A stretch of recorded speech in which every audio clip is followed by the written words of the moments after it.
Record here. Record here. We live. We live. We live right now. We're doing this again. This is Wednesday, September 11th, 2024, noon. It's noon right now. So let's go ahead and talk about this coffee. This video is going to be about grinding. Let's grind. Coffee grinds. I made coffee earlier this morning. And when I did that, everything seemed okay. Everything worked out really well, actually. And I was really happy the way the coffee came out. So now what I'm doing is I am doing a podcast about grinding, how important grinders are. And the main reason is because grinders are everything. Grinders are everything. And one thing that I'm noticing with grinding coffee using different grinders is that it matters. So here's an example. Here's some coffee I brewed just now. This is a Sumatran coffee. This is Sumatran coffee, 15-1. I will give you more measurements and readings and things that you can use for the Mr. Coffee, but I did brew it on the Mr. Coffee machine. So the reason why I'm talking right now is because it's very imperative that I am honest with the things that I'm doing.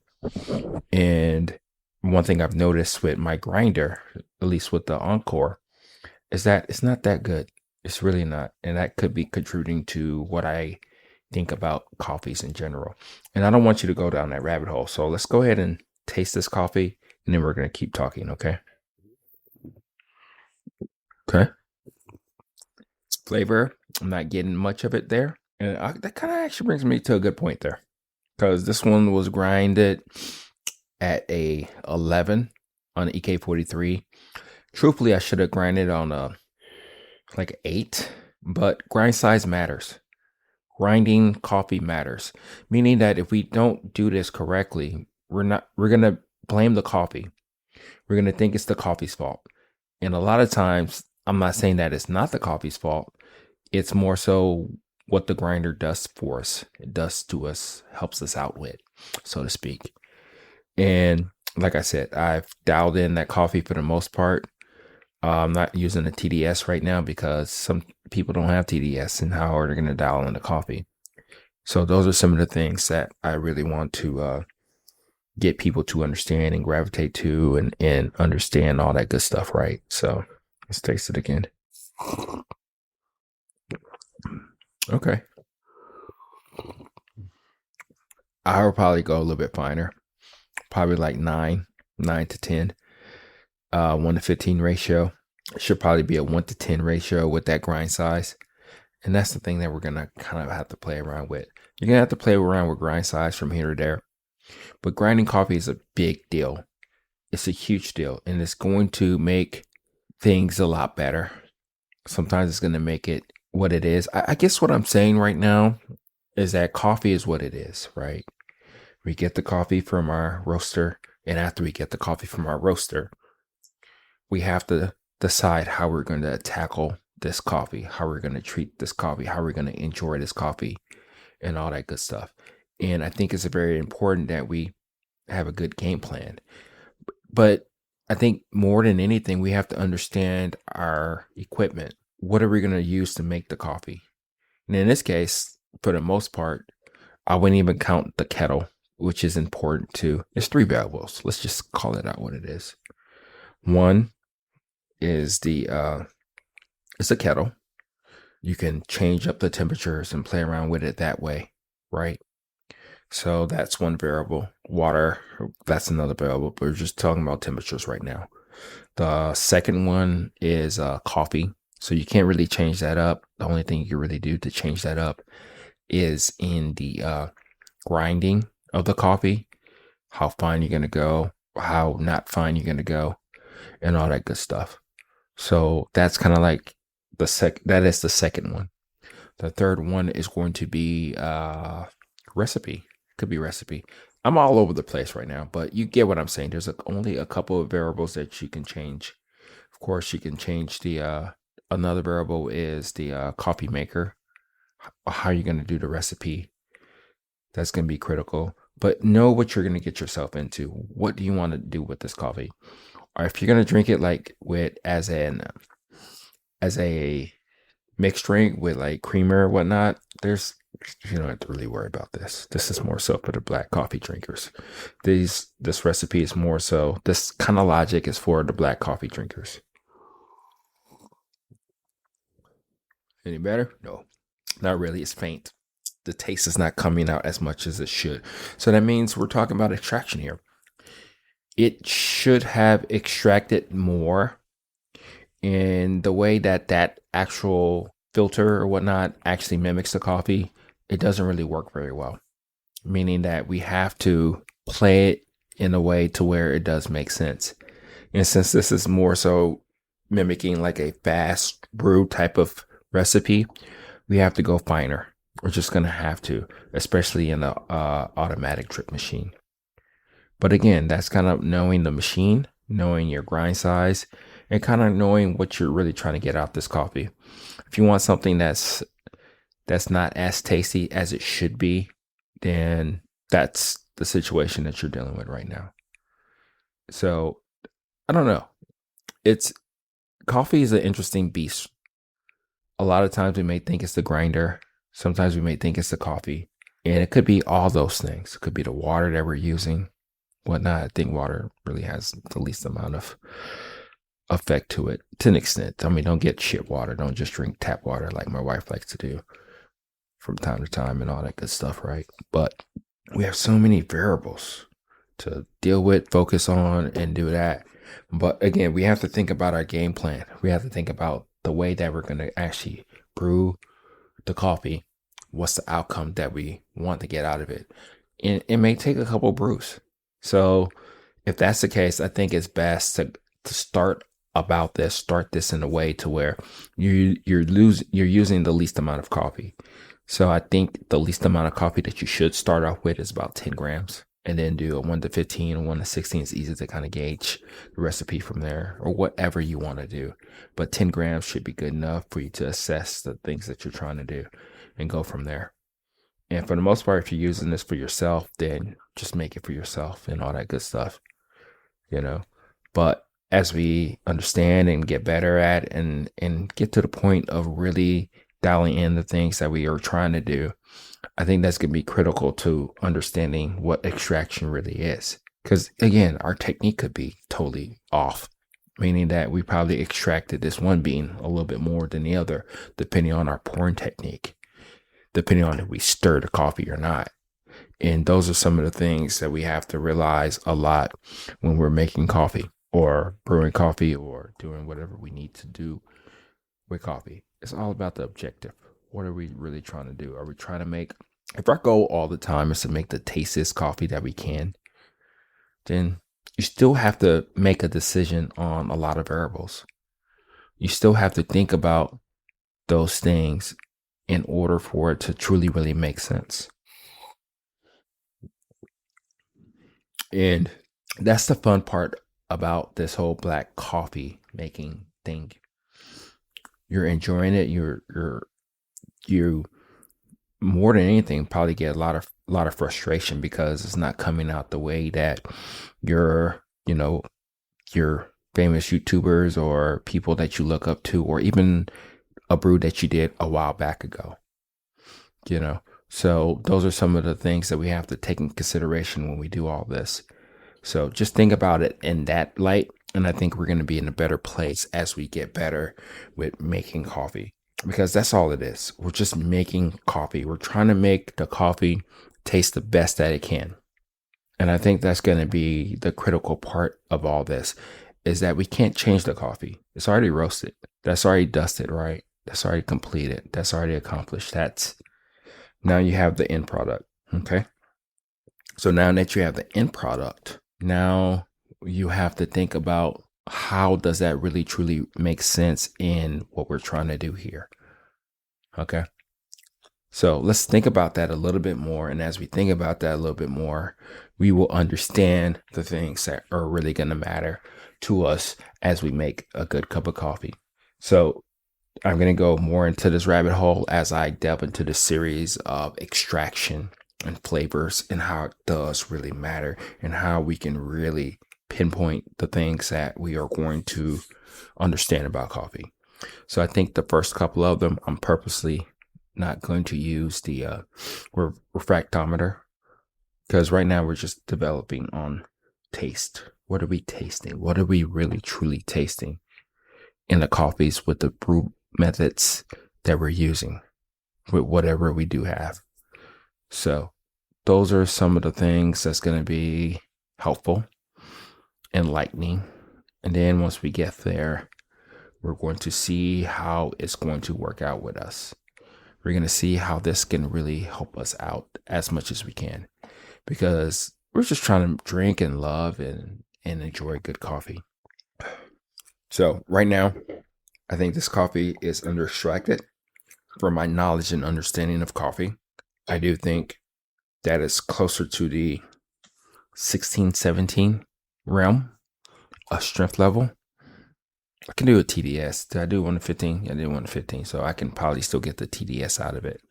So we'll get the TDS out of it. I'm sure it's going to be extremely low, probably closer to a 1.2, 1.1, something like that, the strength level. We can still do that. We can just still get the strength level, the TDS, how much it was actually dissolved in this coffee. And I don't think I even need to worry about the extraction. From there, I can correlate the TDS, how much actually happened, how much was actually extracted out of this coffee. And I think that's going to be another eye opener that I'm thinking about right now, just on the spot. Okay, so let's go ahead and grab the TDS. And then before that, we're going to do what we need to. And then we're going to end this video, okay? Oh, my deal. Oh, my sucker free.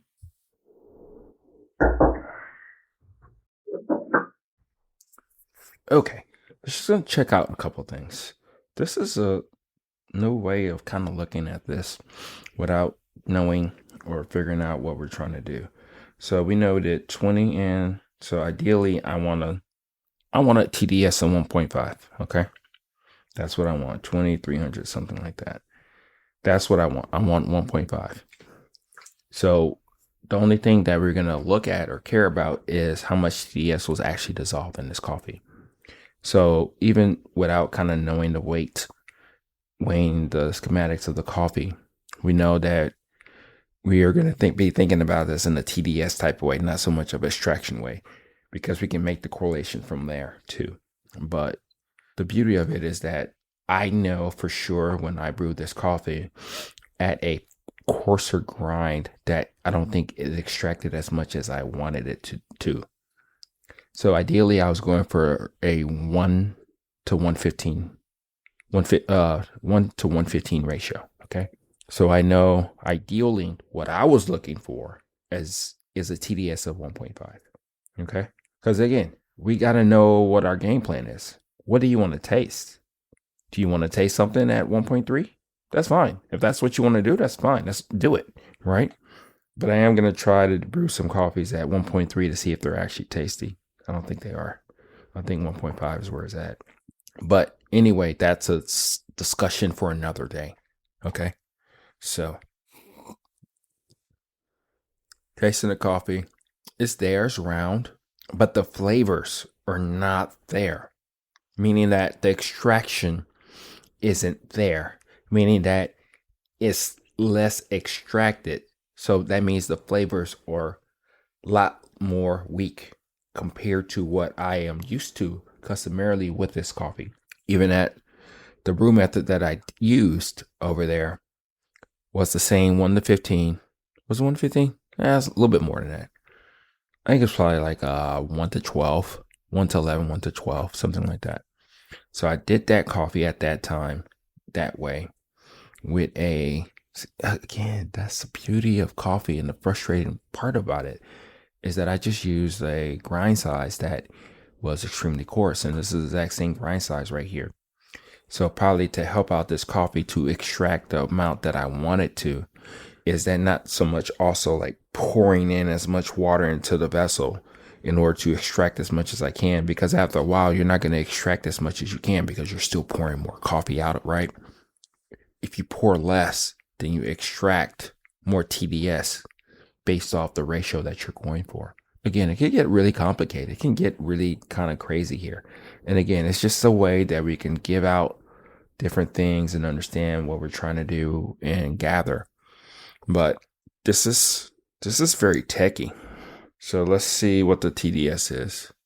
And I'm assume just by my experience and knowledge and understanding of TDS and coffee is that it's going to be 1.3, 1.2 ratio. So let's go ahead and see right now. Probably still too warm. Shouldn't be 1.5. There we go. We're on to something. We are on to something. Okay, TDS was 1.01. Okay, that's all we needed to do. That's all we need. That's all we know. We know that this coffee is severely under-extracted. Doesn't taste like what we are striving for, wanting. That means that we were able to only extract probably closer to like 11, 12% extraction. Oh, daughters, sons. So let's just go ahead and see. But kind of really doesn't matter. TDS is 14%. There we go. That means we need to play around with our technique. And we can't really play around with our technique. We have to play around with either with two things that we can play around with it, especially in the Mr. Coffee machine. We can't make it brew differently. It brews the way that it wants to automatically already. So we can't change that. We have two variables we can change. We can't even change the temperature of the water. We kind of can. You can kind of get hot water and do all that fancy stuff, but that's a waste of time. You just turn the damn machine on and you go on your merry-go way. The first one is the amount of coffee to water ratio. So you can put more coffee in at the same water amount. So you're increasing the dosage. So you're allowing more actual soluble stuff in a coffee to actually extract. Okay. So you're giving it more coffee to actually extract the good stuff in order to create that flavor that you're thinking about and desiring. Because again, you have a game plan. Okay. And then the other thing is grind size. So we can probably use the same ratio if we don't want to use more coffee, because we don't want to waste it, because we know how expensive coffee is. That's also probably in the back of your mind too, which we have to take that in consideration. Okay. So we know that if we go with a finer grind size and then it was at a 1 TDS, but we just tasted it. Let's just say we didn't do the TDS, but we know that it's severely under extracted. We'll probably do 2 notches more. So on an EK43, I'll do 9, something like that, or even 8. Because I want that extraction up. If I'm still doing a 1:15 ratio, I want the extraction to come up a lot more. So those are some of the things that we can do and play around with and understand even more so as we do this and understand the things that we're trying to do. So that's kind of like where we're at right now. That's the grinding. That's the thing that we're thinking about right now. Coffee, extractions, flavors. And again, we knew from what we tasted, it tastes like coffee. I wouldn't even say it's sour. It's just lacking a lot of flavor. And it could get to the point to where we totally under-extracted so much or over-extracted so much that we're not getting enough coffee taste, coffee flavors. Okay. So that's a bad cut. So there we go. Loving and enjoying coffee and understanding the things that we're trying to do. And I think more than anything is that where we're trying to help people out with this is that they're going to have to trust their ability to analyze coffee, understand it, trust what they're tasting or not. Seeing if they can probably play around with different variables. Of course, we're going to fill up the toolbox of ways to go about it. But at the end of the day, people have to see if they can really, truly understand the gear that they have. It's beyond just a Hario V60. It's beyond a gooseneck kettle. It's beyond getting the water right. Do we understand that coffee for that brief moment in time that we have with it? A week, 2 weeks? Again, I told you I'm a coffee slut, so 3, 4 days. But anyway, I guess what I'm getting at more than anything is that we have to understand coffee for what it is. We have to understand what we're trying to get out of it. We have to understand the equipment, the machines that we're using in order to make our coffee. And once we get there, we're going to be in a place of really understanding and exploring and having a lot of fun with coffee. So that's what I got for you. We'll go ahead and do what we can with this video, this podcast, and all that good stuff. And we're going to hit this hard again later. I'll talk to you later. Bye.